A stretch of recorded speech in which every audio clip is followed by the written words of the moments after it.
የወሬ ጥማት ከተነሳ መቼም ቢሆን የኤለን ዲጀነረስ ስም ይነሳል። የኤለን ጌይ የመሆን ጉዳይ ወደ ጎን እንተወውና ነገር ግን ኤለን አለባት የተባለው የኩሩ ቫይረስ እንዴት አገኛት? አያችሁ፣ ከ70 ዓመታት በፊት በፓፓው ጊኒ ኩሩ የተባለ ቫይረስ ተሰራጭቶ ነበር።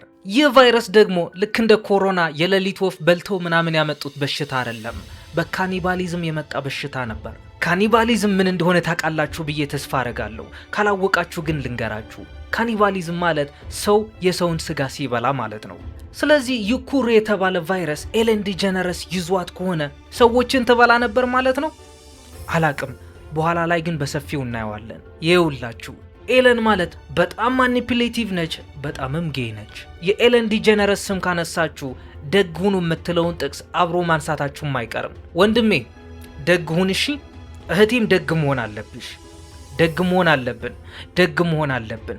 ደግ ሁኑ በሚለው አባባል ነው የምትታወቀው፣ ወይም ቢ ካይንድ በሚለው ቃል ማለት ነው። እናም ኤለን ደግሞ በሆሊውድ ዝናዋና ስልጣኗን የገነባችው ደጓ ሴት በመባል ነበር። በራሷ ቲቪ ሾው መግቢያ ላይ ትጨፍራለች፣ ለአንዳንድ ሰዎች ስጦታ ትሰጣለች፣ ለአንዳንድ ተማሪዎች ፍሪ የስኮላርሺፕ ሽልማትም ትሰጣለች። ብቻ ምን አለፋችሁ ኤለን የምትታወቀው በደግነቷ ነው። ግን ደግሞ ያ የገነባችው ዝናና ሀብት በ72 ሰዓታት መደረማመስ ጀመረ። ይህ ዝናና ኤምፓየር ከመደረመሱ በፊት ግን ውስጥ ለውስጥ አስቀያሚ የሆነ ነገር እየተካሄደ ነበር። በተለያዩ ጊዜያት በድርጅቷ ውስጥ ይሰሩ የነበሩት 36 ሰራተኞች ኤለን ዲጀነረስ ሰይጣን ነች አሉ። ለአሜሪካና ለዓለም ሕዝብ እባካችሁ ደግ ሁኑ ስትል 10 ዓመታት ያስቆጠረችው ይቺ ሴት እሷ ራሷ ግን ደግ የሚለውን ቃል አይ በፍጹም እኔ ጋር እንዳታደርሱት እያለች ነበረች። ግን እኮ እነዛ 36 ሰዎች ተሰሚነት እንዲኖራቸው ብር ተከፍሏቸው ቢሆንስ ስሟን እያጠፉ ያሉት ብላችሁ መጠየቃችሁ አይቀርም። ይኸውላችሁ እንደዛ አይደለም፣ እንደዛ ብላችሁ እንዳታስቡ።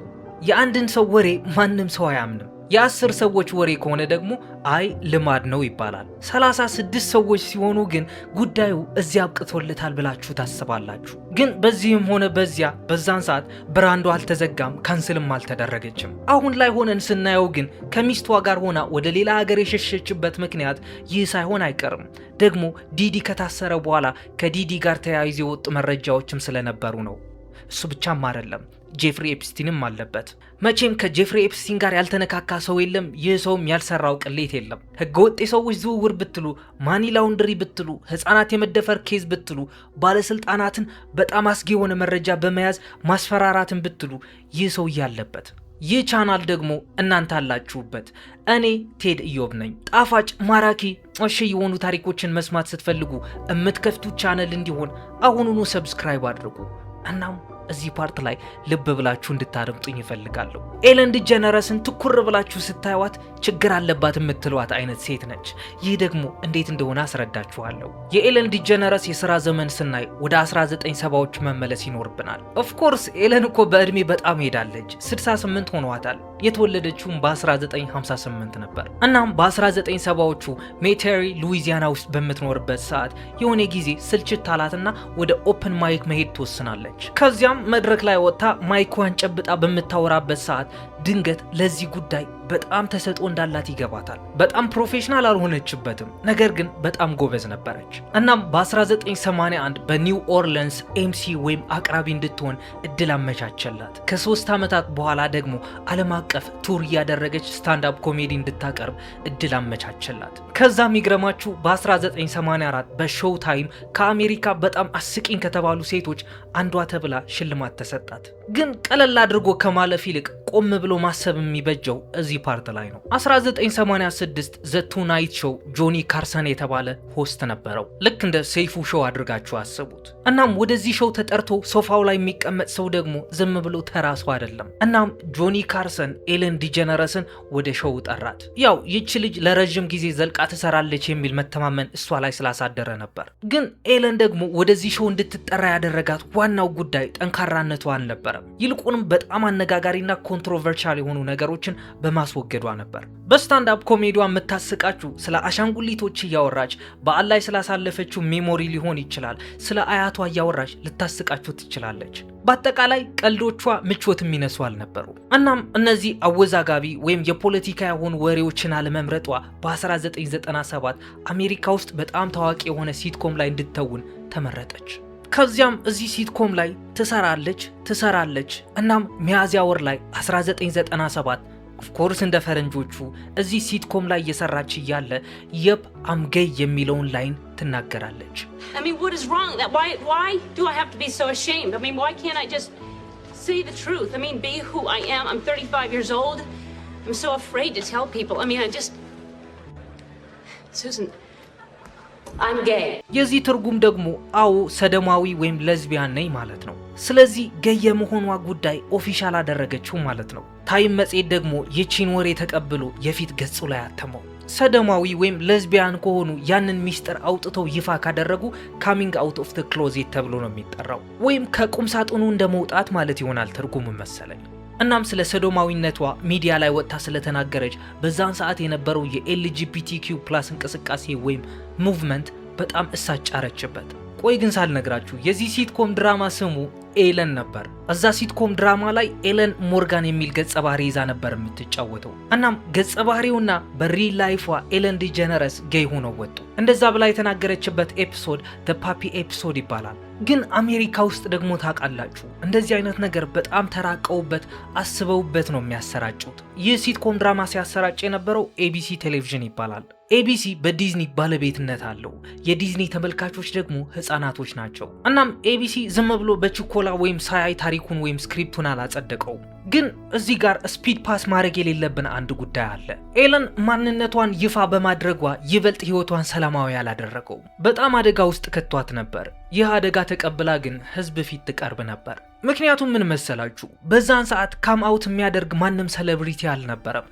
ሌዝቢያን ነኝ ወይም ጌይ ነኝ ብሎ የሚወጣ ሴሌብሪቲ አልነበረም። ከዛ በኋላማ ኤለን ወጥራ መስራት ጀመረች። ወጥራም ጌይ መሆን ቀጠለች። እናም ለብዙ አመታት ቢውልድ ስታደርገው የቆየችው ከሪሯ በ5 አመት ውስጥ እያሽቆለቆለ መጣ። ከዛ በኋላም ሌላ ሲትኮም ድራማ ውስጥ መተወን ጀምራ ነበር። ይህ ሲትኮም 18 ፓርቶች ነበሩት። ከ18ቱ ክፍሎች ደግሞ 5ቱ አልተላለፉም፣ ጭራሽ አይታወቁም። ከዛም 2001 ላይ ኤለን ዲጀነረስ በቢዝነስ ሾው ውስጥ ለ13 ዓመታት ያክል አሳልፋ ነበር።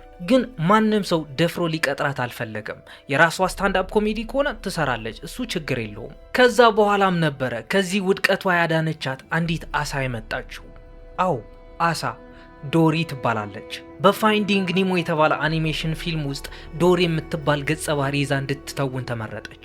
የዚህ ፊልም ጸሐፊ አንድሪው ስታንተን ይባላል። ነገር ግን የዶሪ ገጸ ባህሪ ሲጽፍ በሴት ጾታ አይደለም የጻፋት። ግን የኤለን የቴሌቪዥን ድራማ ካየ በኋላ ግን የኤለን ገጸ ባህሪና ነገሮችን የምታስቀምጥበት የቃላት አደራደሯ ተመልክቶ ዶሪማ ሴት መሆን አለባት ይላል። አያችሁ አይደለ? ገጸ ባህሪው በኤለን ዙሪያ ነበር የተገነባው። የኤለን ስታንዳፕ ኮሜዲ ወይም ፊልም አይታችሁ የምታውቁ ከሆነ አንድ አረፍተ ነገር ትጀምርና እሱን አቁማ ወደ ሌላ ትገባለች፣ ሀሳብ ትቀይራለች፣ ትረሳለች። የዶሪ ገጸ ባህሪም እንደዛ ነበር። እናም አኒሜሽኑ ፋይንዲንግ ኒሞ ተሰርቶ ካለቀና ከተሰራጨ በኋላ በጣም ብዙ ሚሊዮን ዶላሮች ነበር ያስገኘላቸው።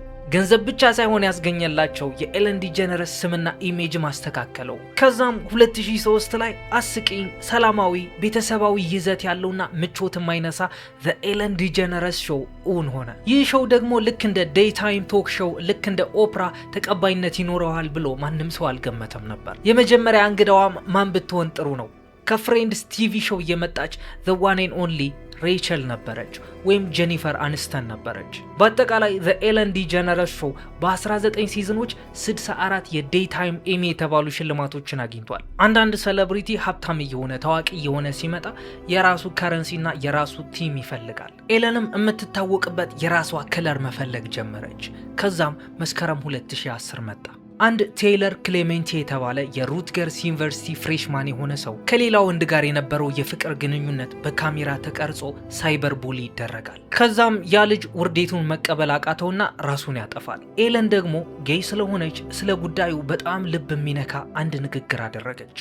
ከዚያ ጊዜ ጀምሮም ነበር በሚቀጥሉት 10 ዓመታት ውስጥ አንድ ኤፒሶድ ሲጠናቀቅ በኤፒሶዱ መጨረሻ ላይ ቢ ካይንድ ቱ ዋን አናዘር ወይም እርስ በራሳችሁ ደጋጎች ሁኑ የሚለውን ጥቅስ መናገር የጀመረችው። When I say be kind to one another, I mean be kind to everyone. Just be kind. But the act of being kind also has great benefits. Try to do something kind this week. መንስኤው ያ ራሱን ያጠፋ ልጅ ይሁን አይሁን ብቻ ግን ይህ ሞቶ ወይም ይህ ጥቅስ በጣም ትልቅ የሆነ ብራንድ ቢውል ለማድረግ ጠቅሟታል። ኤለን ግን ጥቅሱን መጥቀስ ብቻ ሳይሆን በ100 ሚሊዮኖች የሚቆጠር ዶላርም በስጦታ መልክ ወይም በዶኔሽን መልክ ትሰጥ ነበር። ለትምህርት ክፍያዎች፣ የተፈጥሮ አደጋ መቋቋሚያዎች እናም ቤታቸው በእሳት አደጋ የወደመባቸው የእሳት አደጋ ሰራተኞችም ትረዳ ጀመር። የዝናዋ ጫፍ ላይ ደርሳ ያለች በአማካይ በቀን ውስጥ ነው የምላችሁ 4 ሚሊዮን ተመልካች ነበራት። 2018 ላይም ፎርብስ መጽሔት በጣም ከፍተኛ ክፍያ የሚያገኙ ታዋቂ ሰዎች ላይ 15ኛ ደረጃ ላይ አስቀምጧት ነበር።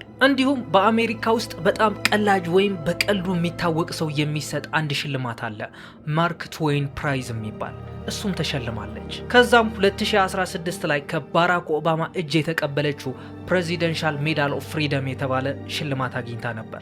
እሺ እስካሁን ድረስ ስለ ኤለን ስኬት እያወራን ነበር። አሁን ደግሞ ሰይጣናዊ ገጽታዋን መመልከት እንጀምር። ይህ ነገር ስነግራችሁ ከፈለጋችሁ ማለት ነው የኤለን ስም ወደ አስጨናቂ ቀይሩት። ኤለን 2008 ላይ ወደ ራስዋ ሾው ማሪያ ኬሪን ትጠራታለች። እዚህ ጋር ማንም ሰው የተለመዱ ነገሮችን ነው የሚያስበው፣ ጥቂት ቀልዶች፣ ጥቂት ጥያቄዎች፣ ከዛም በጣም ደስ የሚል ጊዜ ያሳልፋሉ ብሎ ነው። ኤለን ግን በቃለ መጠይቁ ሰዓት ማሪያ ኬሪ ልታነሳው የማትፈልገውን አርዕስት በጥያቄ መልክ እየገፋፋች ትጠይቃት ጀመር። ይህ ጥያቄ ደግሞ በዛን ሰዓት ማሪያ ኬሪ አርግዛለች ወይስ አላረገዘችም የሚል ነበር። ያው ታውቃላችሁ ታብሎይድስ ወይም የወሬ መጽሔትና ጋዜጦች እንደዚህ አይነት ወሬ በጣም ይፈልጋሉ። ኤለን ደግሞ በገዛ ራስዋ ሾው ማሪያ ኬሪ አርግዣለሁ ብላ እንድታወራ ፈልጋ ነበር። ያው በጣም ብዙ ቪወር ለማግኘት ማለት ነው። ማሪያ ኬሪ በዛን ሰዓት ጥያቄውን ለመመለስ ፈቃደኛ አልሆነችም። ኤለንም በዛን ሰዓት ጉዳዩን ቀለል አደረገችው። ከዛም ሄዳ ሻምፓይን ቀድታ መጣችላት። ይህ ነገር በጣም ማኒፕሌቲቭ እንደሆነ ይገባኛል። ሻምፓይን ተቀድቶላት ከጠጣችው እርጉዝ አይደለችም ማለት ነው። ካልጠጣችው ግን እርጉዝ ናት ማለት ነው። ማሪያ ኬሪ በዛን ሰዓት ሻምፓኙን አልጠጣችው።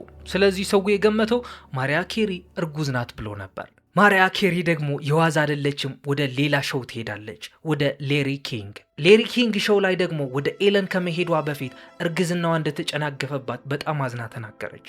ግን ለኤለን እርግዝና የተጨናግፎብኛል ብላ ማውራት አልፈለገችም። ያው በዛን ሰዓት ግን ይህ ጉዳይ ተስቆበት የታለፈ ነበር። መልሶም ጥር ወር 2008 ላይ በዛን ሰዓት 18 ዓመቷ የነበረችው ቴይለር ስዊፍት እዚህ ሾው ላይ ትቀርባለች። ኤለን ቴይለርን ስለ ፍቅር ህይወቷ በጣም እየወተወተቻት ነበር። ጨዋታ የመሰለ ተንኮለኛ ጥያቄ እያቀረበችባት ነበር። ቴይለር ስዊፍትም አብራ መጫወት ፈልጋ ነበር፣ ነገር ግን ምቾት ነሳቻት። ያው ጥላ ከወጣች ግን ጥላ መውጣቷ ከሾው ይልቅ በጣም ትልቅ አርዕስት ስለሚሆን እዛ ቁጭ ብላ ኤለንን መጋፈጥ መረጠች። አያችሁ አይደለ የወሬ ጥማት ምን ያክል ኤለን ዲጀነርስ እንድትጠላ እንዳደረጋት። ከዛም ትንሽ የተባለች ነገር ግን እውነተኛ የተባለ ጉዳት ያደረሰች አንዲት ጉዳይ መጣች። 2019 ላይ የ50 ሼድስ ኦፍ ምናምን አክትረስ የሆነችው ዳኮታ ጆንሰን ወደዚህ ሾው ትጠራታለች። ኤለን ዳኮታን ለምን ወደ በርዝዴ ፓርቲዋ እንዳልጠራቻት ትጠይቃታለች። ዳኮታም በጣም ተረጋግታ እንዴ ጠርቼሻለሁ እኮ የአሁኑ ዓመት ብቻ ሳይሆን ያለፈው ዓመትም ጠርቼሽ ነበር እኮ አለቻት። ኤለንም ይቺ አጋጣሚ በጣም ትንሽ አጋጣሚ ነበረች፣ ግን በጣም ትልቅ ጉዳት አደረሰች። በኋላም 2020 መጣ። ግንቦት ወር ላይ ኬቨን ቲ ፖርተር የተባለ አንድ ኮሜዲያን ለበጎ አድራጎት ብሎ ስለ ኤለን ዲጀነረስ የሚያውቁት መጥፎ የሆነ ነገር ትዊተር ገጹ ላይ እንዲጽፉለት አንድ ፖስት አስቀመጠ። በዛን ሰዓት ኬቨን ጥቂት ምላሾችን ነበር የጠበቀው፣ ነገር ግን በሺዎች የሚቆጠሩ ታሪኮችን አገኘ። ሰራተኞቿ ላይ የምታደርሰው ችላ የማለት ጉዳይ፣ መበደል ወይም መዋረድ የሚገልጹ ታሪኮች። በተጨማሪም እዛ ሾው ላይ የቀረበው እንግዶች ፊታቸው ላይ የሚታየውን አገላለጽ ሳይቀር ተጽፎ ነበር። ከጥቂት ወራት በኋላም ባዝፊድ የተባለ የዩቲዩብ ኒውስ ቻናል አለ። እሱ ደግሞ መደበኛ ምርመራ ወጣ። የዘረኝነት ጥቃት፣ የማስፈራራት፣ ታመው ወይም ዘመድ ሲሞትባቸው ፍቃድ ሲያስወጡ በዛው አድርገው ከስራ እንደተባረሩ የሚገልጽ ደብዳቤ እንደሚደርሳቸው ይህንን ይዘው ወጡ። ያው ኤለንም ትንሽ ቆየት ብላ ይቅርታ ጠየቀች፣ ግን ጉዳቱን ሊመልሰው አልቻለም። ከዛም ዘ ኤለን ዲጀነረስ ሾው ለ10 ዓመታት ያክል 19 ሲዝኖችን እየተንተባተበ 2022 ላይ አበቃ። ከዛም 2024 ላይ ፎር ዮር አፕሩቫል የተሰኘው የኔትፍሊክስ ዝግጅቷን አቀረበች። እዛም ላይ ክፉ በመሆኗ ከሾው ቢዝነስ እንደተባረረች ተናገረች። ግን አሁን ላይ የት ነው ያለችው ብላችሁ መጠየቃችሁ አይቀርም። ዘ ኤለን ዲጀነረስ ሾው ካበቃ በኋላ 2024 ላይ እሷና ሚስቷ ፖርሻ ዲ ሮሲ በእንግሊዝ ገጠር ውስጥ ወደሚገኙ ኮትስወልድስ ተዛወሩ። ያው አንዳንድ ጊዜ ፈረንጆች ሲምፕል ቀለል ያለ ህይወት ሲፈልጉ ወደ ገጠር ሙቭ ያደርጋሉ። ግን ኤለን ዲጀነረስ ለምንድነው እንግሊዝ ውስጥ ወደሚገኘው ገጠር ሙቭ ያደረገችው? ይህ በጣም ትልቅ ጥያቄ ያስነሳል። አገር ጥላ የወጣችው ከ2024 የፕሬዚዳንታዊ ምርጫ በኋላ ነበር። ጉዳዩ ከሱ ጋር ነው የሚያያዘው። በእርግጥ መንግስት አስገድዷት ሳይሆን በራሷ ምርጫ ነው ወደ ሌላ ሀገር የተዛወረችው። እናም ሚያዝያ ወር ላይ 2026 ላይ ኤለን ዲጀነረስ ወደ ፊልም ኢንዱስትሪው እንደምትመለስ ተዘግቦ ነበር። ማለት ደግሞ ፋይንዲንግ ኒሞ ላይ የዶሪ ገጸ ባህሪን ወክላ እንደምትጫወት ነበር። ያው ይህ ማለት ግን ኤለን ዲጀነረስ ወደ አሜሪካ አትመለስም ማለት አይደለም።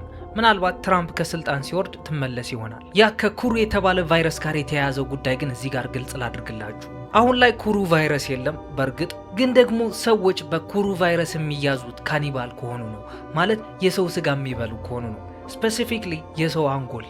እናም አንዳንድ የወጡ መረጃዎች እንደሚያሳዩት ከሆነ ኤለን ዲጀነረስ ካኒባል ነበረች፣ የሰው ስጋ ትበላ ነበር። በዛም ምክንያት ነው ኩሩ የያዛት። አሁን ሰዓት ላይ ደግሞ ለአይነ ስውርነት እየተጋለጠች ነው የሚል ነበር። ግን እርግጠኛ ሁኝ የምነግራችሁ ኤለን መታ አዎ ኩሩ ቫይረስ ይዞኛል ብላ ኮንፊርም አታደርግልንም። ግን ኤለን ዲጀነረስ የተረጋገጡ በሽታዎች አሉባት። አንደኛው ኦስቲዮፖሮሲስ ይባላል። ይህ በሽታ ደግሞ የአጥንት መሸርሸር ወይም መሳሳት ነው። ሁለተኛው ደግሞ ኦሲዲ እና ኦዲዲ ናቸው። እነዚህ ብዙ ጊዜ ከስነ ልቦና ሕክምና ጋር የተያያዙ ናቸው። ያው ከትኩረት ማጣትና ከጭንቀት ጋር የተያያዙ በሽታዎች ናቸው። ብቻ የኤለን ጉዳይ ተወርቶ አያልቅም። ይህ ባጭሩ ነው የነገርኳችሁ። እናም እስካሁን ድረስ የለፈለፍኩትን ነገር ከተመቻችሁ ኦፍኮርስ ይመቻችኋል። ይህን ቪዲዮ እስካሁን ድረስ ቁጭ ብላችሁ እያያችሁት ከሆነ ላይክ ያላደረጋችሁ ሰዎች ላይክ የማድረግ ግዴታ አለባችሁ። ሰብስክራይብ ያላደረጋችሁ ሰዎችም እንደዛው። እናም ቀጣይ ባበደ ስቶሪ እስክንገናኝ ድረስ ሰላማችሁን ያብዛልኝ። ይሜ